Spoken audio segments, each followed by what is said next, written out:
বিদ্যালয়ের হলগুলোতে ছাত্র রাজনীতি যেন আর কখনো স্বৈরাচারী হয়ে ফিরে না আসতে পারে সেজন্য অঙ্গীকারবদ্ধ হয়েছিল এখানকার শিক্ষার্থীরা। প্রতিটি হলে শিক্ষার্থী এবং প্রশাসনের মধ্যে লিখিত চুক্তি স্বাক্ষর হয়েছিল যে হলগুলোতে আর কখনো রাজনৈতিক সংগঠনগুলো তাদের রাজনৈতিক কাঠামো এবং রাজনৈতিক যে কার্যক্রম তারা পরিচালনা করবে না। গণ অভ্যুত্থান পরবর্তীতে শিক্ষাঙ্গনে সকল ক্রিয়াশীল ছাত্র সংগঠন একটি অলিখিত সহাবস্থানে তারা এসেছিল। আমরা দেখেছি কোনো ছাত্র সংগঠন হল এবং একাডেমিক এরিয়ায় ছাত্র রাজনীতি না করার পক্ষে শিক্ষার্থীর যে মতামতটা আছে সেটাকে তারা শ্রদ্ধা জানিয়েছে। একই সাথে দীর্ঘ 1 বছর যাবৎ তারা সেই অবস্থানটা তারা জারি রেখেছিল। কিন্তু প্রকাশ্যে না আসে আমরা কি দেখেছি, প্রকাশ্যে না আসেও হলগুলোতে ইসলামী ছাত্র শিবির তাদের গুপ্ত কমিটিকে কার্যকর্তারা রেখেছে। আমরা দেখেছি ইতিপূর্ব তাদের কমিটি ছিল এবং শিক্ষার্থীরা যখন ছাত্র রাজনীতি হলগুলোতে বন্ধ করেছিল, নিষিদ্ধ করেছিল, তার পরিবর্তিত গণঅভ্যুত্থান পরিবর্তিত ছাত্র শিবির তাদের যে বিগত হল কমিটি তারা শিক্ষার্থীদের যে কমিটমেন্টের জায়গাটা তারা অগ্রাহ্য করে তারা সেই কমিটি বহাল রেখেছে। শুধু বহাল রাখে নাই, তারা পুরোদমে সেটাকে কার্যকর করে রেখেছে। এবং আমরা দেখেছি ছাত্র শিবির পরবর্তীতে ছাত্র শিবিরের যে সভাপতি তিনি তাদের ছোটো ছোটো টিম থাকার কথা স্বীকার করেছেন। আমরা দেখেছি এর পরবর্তীতে ছাত্র ইউনিয়নও তাদের হল এবং একাডেমিক এরিয়ার যে কমিটি তারা সেটা প্রকাশ করেছে। সর্বশেষ বাংলাদেশ জাতীয়তাবাদী ছাত্রদল তাদের হল আহ্বায়ক কমিটির ঘোষণা করে শিক্ষার্থীদের আশা আকাঙ্ক্ষার বিরুদ্ধে তারা একদম স্বতঃস্ফূর্তভাবে তারা অংশগ্রহণ করেছে, অবস্থান নিয়েছে। এই অবস্থায় শিক্ষার্থীরা শঙ্কিত, তারা ওই বিষয়ে শঙ্কিত হলগুলোতে আবারও গন্ডুম গেস্টুম কালচার ফিরে আসবেন, আবারও প্রটোকল কালচার ফিরে আসবেন, আবারও জোরপূর্বক হল থেকে ধরে নিয়ে যাওয়ার, বাইকে প্রটোকল দেওয়ার, নেত্রী এসেছেন, নেতা আসতেছে, তাদেরকে প্রটোকল দেওয়ার, বাইটাল প্রোগ্রামে যাওয়ার জন্য তাদেরকে বল প্রয়োগ করা হবে। এই বিষয়ে তার শঙ্কার জায়গা আছে। শিক্ষিত আদৌ শঙ্কার জায়গা আছে যে তার যে একাডেমিক যে লাইফটা সেটা ক্ষতিগ্রস্ত হবে, তার যে শারীরিক অবস্থাটা, তার বাবা মারা গেছে নাকি মা মারা গেছে, সে অসুস্থ কিংবা তার আগামীকাল পরীক্ষা আসছে কিনা সেটা কোনো দর্তব্যের বিষয় হবে না। তাকে শুধুমাত্র সিট বাঁচানোর জন্য বাইকে প্রটোকল করতে হবে, বাইকে প্রটোকল দিতে হবে, এই বিষয়টার শঙ্কার জায়গা আছে। সর্বশেষ আমরা বাংলাদেশ গণতান্ত্রিক ছাত্র সংসদের পক্ষ থেকে হল এবং একাডেমিক এরিয়াতে শিক্ষার্থীদের মৌলিক অধিকারগুলো কুক্ষিগত করে রেখে হল প্রশাসনকে অকার্যকর করে দেওয়ার যে এই যে রাজনীতি, এই যে অপরাজনীতি, সেই অপরাজনীতির তীব্র নিন্দা এবং প্রতিবাদ জানাই।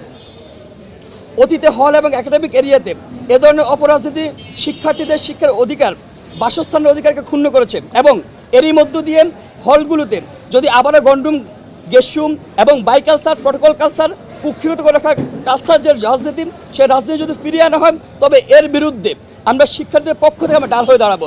শিক্ষার্থীদের পাশে থেকে, শিক্ষার্থীদের পাশে নিয়ে সাথে নিয়ে আমরা এদের বিরুদ্ধে দুর্বার আন্দোলন গড়ে তুলব।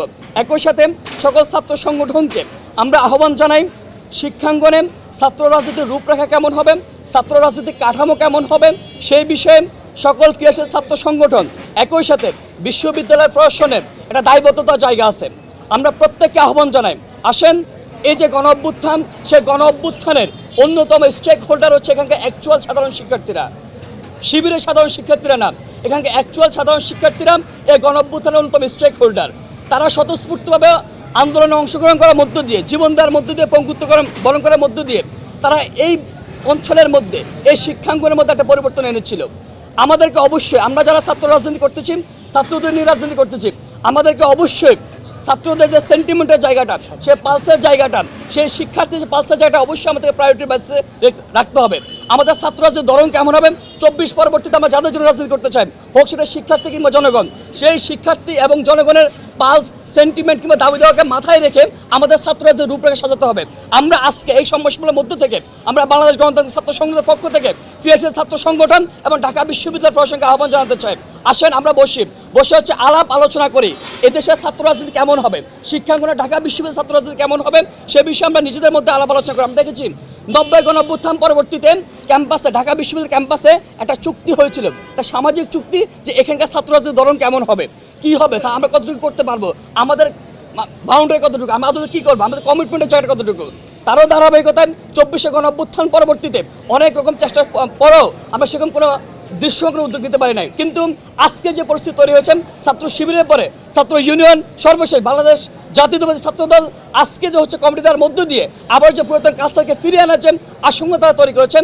আজকে আমরা আহ্বান জানাতে চাই, আপনারা আসেন, ক্রিয়াশীল ছাত্র সংগঠন সবাই আসেন, আমরা বসে একটা আলাপ আলোচনা করি। আলাপ আলোচনার মধ্য দিয়ে আমরা একটা এখানে চুক্তি তৈরি করি আমাদের ধরনটা কেমন হবে, আমরা প্রত্যেকটা হচ্ছে কি শর্ত কিংবা হচ্ছে যার মতামতের ভিত্তিতে একটা রূপরেখা দাঁড় করে, সত্যিকার একটা রূপরেখা এই অঞ্চলে এই ক্যাম্পাসের শিক্ষার্থী যে আশঙ্কার জায়গাটা, সেই আশঙ্কার জায়গাটা তারা হচ্ছে আমরা যেহেতু আমরা ছাত্র রাজনীতি করি, ছাত্র সংগঠন করি, আমাদের দায়িত্ব হচ্ছে শিক্ষার্থী সে অবয় জায়গাটা তৈরি করা, আস্থার জায়গাটা তৈরি করা। আমাদের মনে হয় আজকে আমরা আহ্বান জানাচ্ছি, আমরা শীঘ্রই সবার সাথে পার্সোনালি আমরা সব সাংগঠনিকভাবে আমরা সবার সাথে বসবো, বসে হচ্ছে এই চুক্তিটা আনার মধ্যে